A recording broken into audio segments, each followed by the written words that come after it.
Estamos aqui em nosso painel Entrevistas, aqui no Portal Tenor, e recebemos com muito prazer a presença da doutora Luana Vejan Stoniolo. Ela que é geriatra formada pela USP de São Paulo, com atendimento domiciliares e também na Clínica Sim, aqui em Ibitinga, na José Sapata 261. E ela vem atender a muitas questões que realizamos aí semanalmente com a doutora Luana. Dentre elas, hoje falamos sobre esquecimento, ou falta de memória, ou melhor, Alzheimer. Doutora Luana, quando devemos nos preocupar de fato com essa questão de problemas de memória e o que causa este esquecimento? Olá, Dani. Olá a todos. Bom, Dani, esse é um assunto que é muito importante porque é um dos principais motivos de procura no consultório. Ah, doutora, eu estou esquecida, por isso que eu vim aqui hoje, estou preocupada, será que não é o Alzheimer, né? E existem várias causas, né, para esquecimento, isso é importante a gente falar. E muitas causas que não Alzheimer, então que é só melhorar ou ajustar alguma coisa que melhora. Por exemplo, depressão, ansiedade, deficiência de vitamina, hipotiroidismo. Às vezes a pessoa está num ritmo de estresse do dia a dia, uma correria importante, ou algumas doenças do sistema nervoso central que são mais graves, às vezes um tumor. Medicamentos que são, a gente já até falou em uma outra oportunidade, que são inapropriados para idoso, também pode atrapalhar. E duas entidades que são que mais preocupam, que é o comprometimento cognitivo leve, que a gente não chama de pré-demência, mas vamos entender como isto, né? Que depois, uma outra oportunidade, eu posso explicar melhor, que a pessoa mantém a independência, mas a gente vê que tem um comprometimento de memória. E a demência em si, que a pessoa já tem um comprometimento de memória e já não consegue manter a sua independência por conta disto. Na demência temos vários tipos, as mais conhecidas, ou a mais conhecida é o Alzheimer, mas a gente tem muito nas top 10 aí, a vascular e a mista, que é um misto do Alzheimer com vascular. Bom, o que importa para o público, para despertar, preciso procurar um geriatra. Então, alguns sinais que a gente nota que são importantes. Dificuldade na linguagem, a pessoa perde, assim, não consegue nomear algumas coisas simples. Ai, pega pra mim aquele objeto que abre a porta. E de jeito nenhum vem a chave na cabeça, mas ele sabe que é aquilo que abre a porta. Ou esquecer fatos recentes com muita frequência e que está atrapalhando o dia a dia. Dificuldade de se situar no tempo, ano, data, horário, já é à tarde, acha que é de manhã. Isso são coisas que tem que acender um farolzinho amarelo. Se perder em lugares que antes conhecia. O bairro, que é super familiar, a pessoa saía para andar, sabia chegar na padaria, de repente sai, se perde, chega em outro lugar e pede ajuda. Eu esqueci como chega na padaria, né? E tomar decisões ou ter iniciativas, a pessoa começa a ter dificuldade nisso. E uma coisa importante que acaba despertando os familiares, que aí chama atenção e eles levam, que é a alteração de comportamento. O paciente começa a ficar muito agitado, agressivo, irritado, muda de personalidade, a pessoa era de um jeito, agora está de outro, humor, parece que está deprimido, enfim. Isso tudo são sinais que a gente precisa ficar atento e procurar um médico. Está aumentando muito a incidência de Alzheimer hoje em dia, por quê? Porque a expectativa de vida está aumentando. Então, quanto mais idoso, maior a probabilidade. Então, a gente está vendo muito mais casos do que se via antes. E neste caso, há formas de prevenção ou como tratar, né, já propriamente dito, com o problema, enfim? Bom, também já falei em outra oportunidade que o nosso estilo de vida, a nossa qualidade de vida influencia demais, ajuda a prevenir bastante.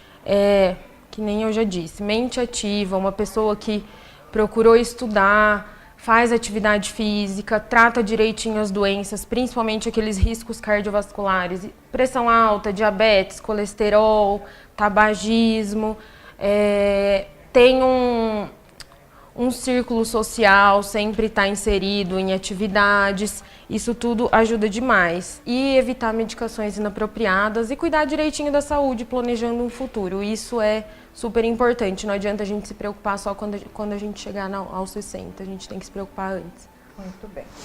Doutora, neste caso, nós temos aí normalmente os pacientes, né, que já estão aí acometidos, por exemplo, pelo Alzheimer, tem cuidadores, pessoas profissionais que nessa função realmente cuidam, né, destes pacientes. E como é chamado esse estresse do cuidador, que para mim não é novidade, mas hoje a gente já vê que isso já é uma situação latente em todos os casos de atendimento de um cuidador a um paciente com esse tipo de problema de memória. O que significa estresse do cuidador? Sobre esse assunto, que é importante também, está ligado muito como lidar com o paciente no dia a dia, tá? Eu não falei tanto do tratamento antes, mas existe um tratamento medicamentoso não de cura, mas de controle e de diminuição de progressão. Como que eu lido com o paciente no dia a dia para o cuidador também ter um dia a dia mais suave? Uma coisa que atrapalha muito é o tal do comportamento, das alterações comportamentais, que o paciente fica muito agitado, às vezes não dorme, passa a noite em claro, é perigoso cair, sai andando, fala que quer voltar para casa, ele já está na casa dele, mas ele fala que ele quer ir para casa, que confunde a esposa com a mãe, confunde a filha com a irmã, porque a memória dele está lá no passado, a casa que ele está lembrando é a casa que ele morava antigamente. Como que a gente lida com isso, né? A gente chega e fala, não, você está na sua casa. Não, a gente tem que ter uma voz calma, tranquila, situar o paciente, falar, olha, aqui é sua casa, ela é sua esposa. Dá uma segurança que você está seguro. Se a gente vê que ele continua nisso, não confronte, não contrarie. Mesmo assim, continua, muda de assunto, tenta distrair com outra coisa. Essas são algumas táticas. É difícil? Porque às vezes a gente perde a paciência, né? Mas a gente tem que ter calma e tem que saber conversar. Não pode contrariar, não pode agredir. E o familiar não pode se magoar, achando que aquilo é de propósito, que às vezes o paciente agride, né? Que é pessoal, não. Isso é do problema de saúde dele. Ele não está tendo a noção que ele está te machucando ou te agredindo e essa não é a intenção. Linguagem, como que a gente se comunica, né? A gente tem que falar claramente, simples, linguagem simples, falar calmo e claramente, tá? Se o paciente perguntar várias vezes a mesma coisa, calma, não vai falar, eu acabei de te falar isso. Não, repete de novo, né? Porque ele não sabe que ele já perguntou. E se você falar isso, ele se sente agredido. Aí ele vai ficar mais ansioso e vai desencadear esse comportamento. Tenha calma para ele se vestir, para ele comer. Não pega, é daí que eu vou te vestir. Não, deixa ele ter essa habilidade ainda, mas tenha calma. Procure ter roupas simples para se vestir. Na mesa tem que ser um ambiente agradável e tem que ter calma, que eles demoram muito. A gente não pode deixar de incentivar a fazer tarefas simples. Você tá lá fazendo comida, a avó tá ali, ó, avó, escolhe o feijão para mim, mesmo a gente sabendo que não vai ser uma atividade que vai ser eficaz ou que você vai ter que fazer de novo. Mas aquilo incentiva, aquilo deixa a mente ativa e o paciente se sente bem, se sente útil, ele não vai ficar se sentindo isolado. E aquilo vai desencadear alterações comportamentais como depressão, por exemplo. Dobra essa roupa para mim, me ajuda, né? Enxuga essa louça. E claro, sempre com segurança. Segurança também é uma coisa que a gente tem que saber lidar. Deixar o portão trancado, porque corre o risco de sair, se perder. Sim. Cuidado com objetos cortantes ou que quebra. Então, sempre pensar na segurança, como se fosse uma criança mesmo. E por tudo isso gera um estresse, porque não é um dia a dia fácil. São 24 horas por dia se preocupando com uma pessoa, né? E uma pessoa que a gente ama e que às vezes a pessoa tá de um jeito que a gente não reconhece. Nem ela se reconhece, ela não reconhece a gente, aquilo machuca, né? E ela tá com atitudes irreconhecíveis e isso gera um estresse. O cuidador às vezes deixa a vida de lado para cuidar daquela pessoa. Ele não pode mais sair com os amigos, ir numa academia, porque não pode deixar sozinho, às vezes não tem condições de pagar um cuidador. Então isso tudo gera estresse. Uma coisa que a gente sempre fala, a gente tem que cuidar de quem cuida, porque senão a pessoa não vai ser bem cuidada. Então o cuidador tem que procurar uma ajuda, procura um médico, acompanhe a sua saúde, tenha amigos, converse, desabafe. divida entre as famílias, porque acaba sempre sobrando para um filho. Os outros 2 vêm de visita a gente fala, os filhos de Londres, né? Chega, começa a criticar, tem que ser assim. Vamos dividir as tarefas, se a gente não tem condições de pagar, vamos fazer uma vaquinha e pagar um cuidador, pelo menos para aquele cuidador principal ter 1 dia ou 2 na semana que ele dedique aquele dia para ele. Senão não há ser humano que mantenha uma sanidade aí.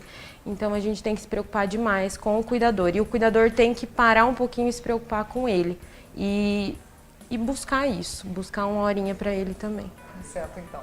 Doutora Luana, muito obrigada mais uma vez pela sua presença aqui conosco. Para quem tem interesse, para quem tem aí algum tipo de sintoma, enfim, né, relacionado à questão da falta de memória ou tem mais dúvidas, esclarecimentos sobre Alzheimer e outras demências, doutora Luana Verjan Stoniolo atende na Rua José Zapata, 261, e o telefone para agendamento de consultas da Clínica Sim, anote aí, ó, 3342-9533.